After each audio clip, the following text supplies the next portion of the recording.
bakal ada 9 tim yang memiliki hak veto di Premier League. Pelatih Real Madrid menentang lockdown di Perancis. Barcelona berhasil mengurangi rata-rata usia pemain. Halo, ketemu lagi dengan gilabola.com, berita paling penting untuk Anda. Zidane ingin Perancis buka gym.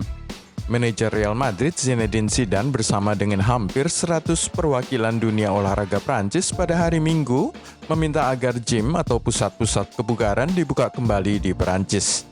Mereka menyerukan agar tempat-tempat kebugaran ini tidak distigmatisasi sebagai lokasi penyebaran coronavirus. Statement itu diterbitkan dalam sebuah harian Prancis pada edisi hari Minggu, menyoroti bahwa pembatasan kesehatan baru yang telah menyebabkan penutupan ruang olahraga dan kolam renang di banyak kota di Prancis kecuali untuk kegiatan sekolah. Paulo Dybala sakit tetapi tidak boleh pulang. Penyerang Juventus Paulo Dybala dipastikan tidak akan kembali lebih awal ke Turin meskipun ia tidak akan tampil pada pertandingan lanjutan dari tim nasional Argentina menghadapi Bolivia pada hari Rabu. Penyerang 26 tahun itu sebenarnya juga sudah tidak tampil pada kemenangan Argentina 1-0 atas Ekuador 2 hari silam.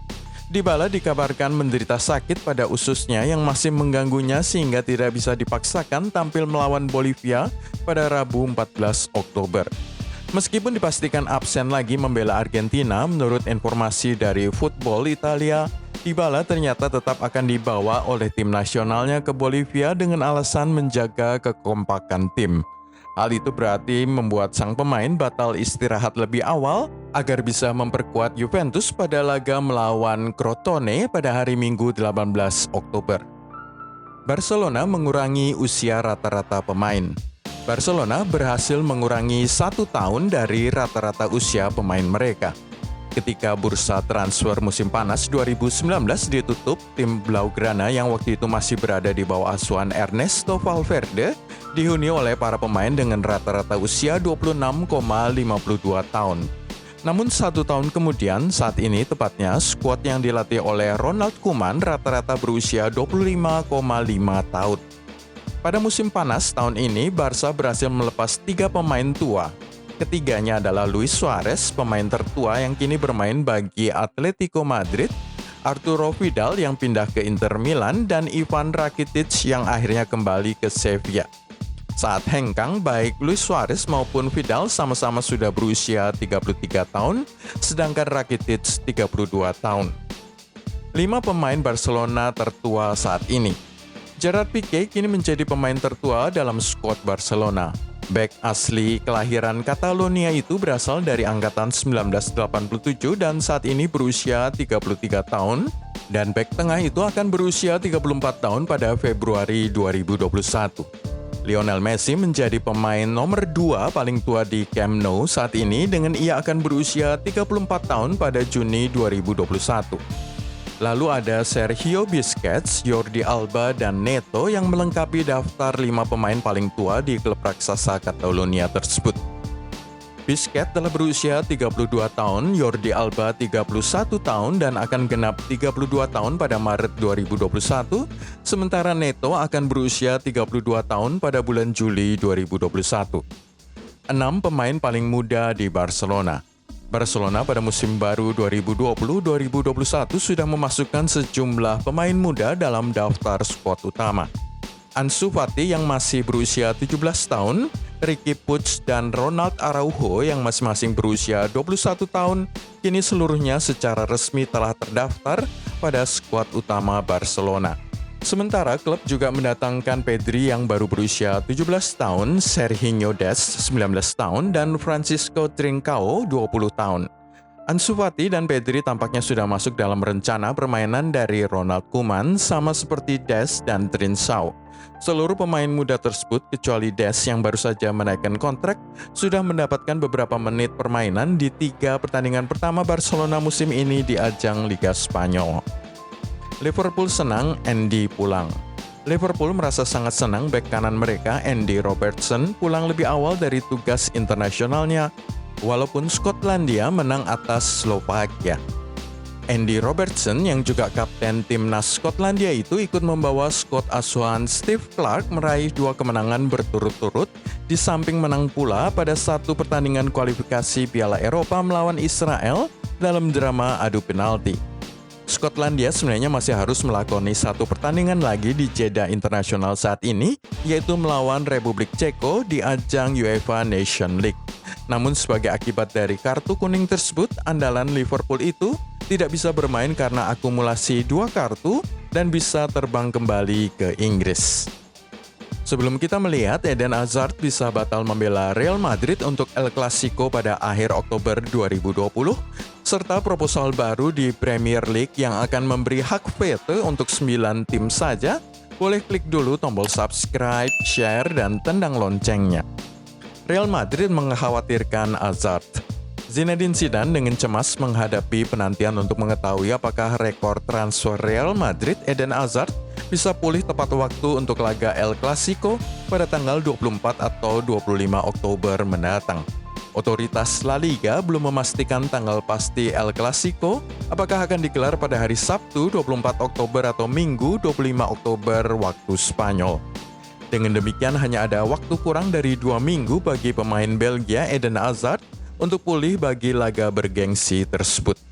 Los Blancos sudah kembali berlatih pada Senin pagi dengan fokus mereka terarah pada pertandingan kandang hari Sabtu melawan Cadiz, namun Hazard tidak terlibat.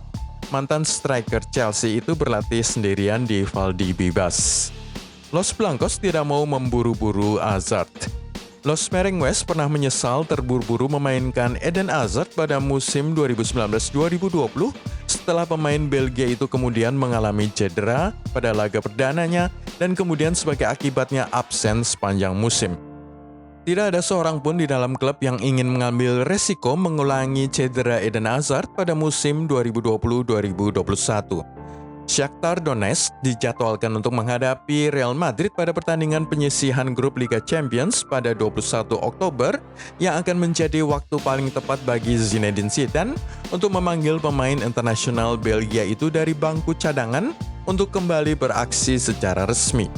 Sebelum laga bergengsi El Clasico menghadapi Barcelona akan terjadi selang 4 hari kemudian. Setelah bermain tanpa 1 menit pun di tim utama musim ini, Eden Hazard perlu bekerja keras untuk memulihkan kebugarannya.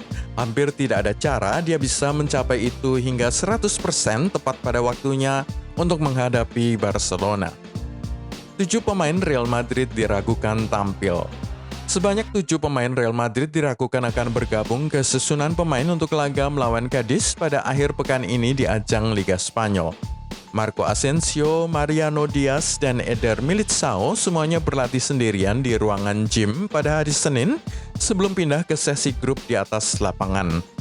Hal yang sama tidak terjadi pada Thibaut Courtois, Dani Carvajal, Alvaro Odriozola, dan Eden Hazard sendiri dengan mereka berempat latihan sendirian di dalam ruangan gym. Kevin De Bruyne dan Raheem Sterling kembali ke Manchester City. Kevin De Bruyne sudah kembali ke Manchester City dengan kekhawatiran soal cedera setelah ditarik keluar dari skuad Belgia pada kekalahan 2-1 mereka di tangan Inggris pada tanggal 12 Oktober 2020. Gelandang berusia 29 tahun itu ditarik keluar setelah 73 menit pada kekalahan 2-1 dari The Three Lions di Stadion Wembley pada ajang UEFA Nation League. Belgia kini berada 1 poin di bawah Inggris pada tempat kedua di grup A2 UEFA Nation League setelah 3 pertandingan. Laga Manchester City di ajang Liga Inggris berikutnya adalah melawan Arsenal di Stadion Etihad pada hari Sabtu. Itu merupakan sebuah pertandingan sangat penting yang akan membutuhkan jasa Kevin De Bruyne dan Raheem Sterling. Proposal baru Premier League. Sebuah proposal diajukan oleh 6 tim paling elit di Premier League, yaitu 2 tim Manchester, Liverpool, Arsenal, Chelsea, dan Tottenham Hotspur. Proposal itu mengusulkan sejumlah hal, yang terpenting diantaranya adalah menghapus 2 tim di divisi Premier League, sehingga sepak bola teratas di Liga Inggris itu hanya akan terdiri dari 18 tim saja. Ini sangat penting karena akan mengurangi jumlah game dalam satu musim di Liga Inggris dari 38 pertandingan saat ini menjadi hanya 34 pertandingan saja. Ini memberi lebih banyak waktu bagi pemain untuk membela tim nasional mereka masing-masing, juga memberi kesempatan terjadinya jeda musim dingin untuk sepak bola Liga Inggris yang dikeluhkan sebagai paling melelahkan di dunia. Dua usul lain yang terkait dengan proposal itu adalah menghapus laga Community Shield, pertandingan pembuka musim baru Liga Inggris, serta meniadakan EFL Cup atau Piala Liga, dengan Liverpool sudah memenangkannya 8 kali sejak musim 1960-1961. Dua tim terbawah dari divisi Premier League yang terdiri dari 18 tim itu akan secara otomatis terdegradasi ke divisi Championship. Sementara tim urutan ke-16 akan melakukan laga playoff bersama tim urutan ketiga, keempat, dan kelima dari divisi Championship. Yang menang dari babak playoff ini akan menyusul naik pangkat ke Premier League. Sistem ini mirip dengan apa yang terjadi dengan Bundesliga di Jerman. Yang paling kontroversial dari proposal baru ini adalah akan ada hak veto yang dimiliki oleh 9 tim yang paling lama yang bertahan di divisi teratas Liga Inggris. Mereka adalah Liverpool, Manchester United, Manchester City, Arsenal, Chelsea, Tottenham, Everton, Southampton, dan West Ham United. Mereka akan memiliki kekuasaan atau hak-hak untuk memutuskan lebih besar dibandingkan peserta lain di divisi teratas sepak bola Inggris. Selama ini, hak bersuara dan mengambil keputusan diambil secara bersama-sama dengan seluruh peserta Premier League memiliki suara yang sama. Sebuah keputusan harus didukung oleh setidaknya 2/3 anggota atau setara 14 tim. Di masa depan, jika usul ini disetujui, maka suara dari 14 klub tidak diperlukan lagi. Cukup dukungan dari 9 tim paling senior di divisi Premier League. Itulah semua dari gilabola.com hari ini. Anda bisa mengikuti video-video kami dengan klik tombol subscribe, share, dan tendang loncengnya.